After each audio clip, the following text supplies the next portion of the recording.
আসসালামু আলাইকুম। ওয়ালাইকুম সালাম ভাইয়া। কেমন আছেন? এই তো ভাইয়া ভালো আছি, আপনি ভালো আছেন?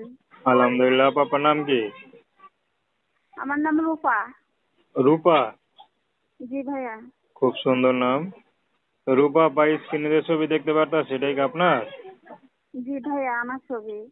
তা আপনি থাকেন কোথায়? জি ভাইয়া, আমি চিটাং মতিঝর্ণা থাকি।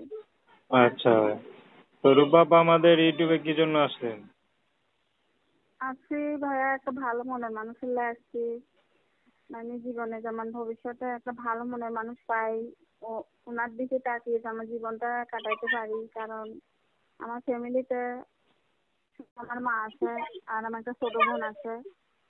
এদের নিয়ে যেমন আমার স্বামী ভালো একটা মনের মানুষ যেমন পাই, এদের নিয়ে চলতে পারি, এরকম একটা মনের মানুষ চাইছিলাম ভাইয়া। এই জন্য প্রকৃত আছে আমার। আচ্ছা, আপনার বিয়ে শাদী হয় নাই? না ভাইয়া, তো বিয়ে শাদী করেন না কেন? করি নাই। ওই যে বললাম, আমার বাবা নাই, আমার মা। মা এক মানে নিজে রুজি করতে পারে না। আমি কোন রকম একটা ছোটখাটো জব চাকরি করি, মানে একটা বাসার মধ্যে কাজ করি, এগুলা দিয়ে সংসার চলে। তো এখন আর কত, নিজেরও তো একটা জীবন আছে। আচ্ছা। তো ওখানে যে আপনি ইউটিউবে আসেন কি বিয়ে শাদীর জন্য না সহযোগিতার জন্য? না ভাই, আমি একটা ভালো মানুষ চাইছিলাম বিয়ে শাদী বসার জন্য।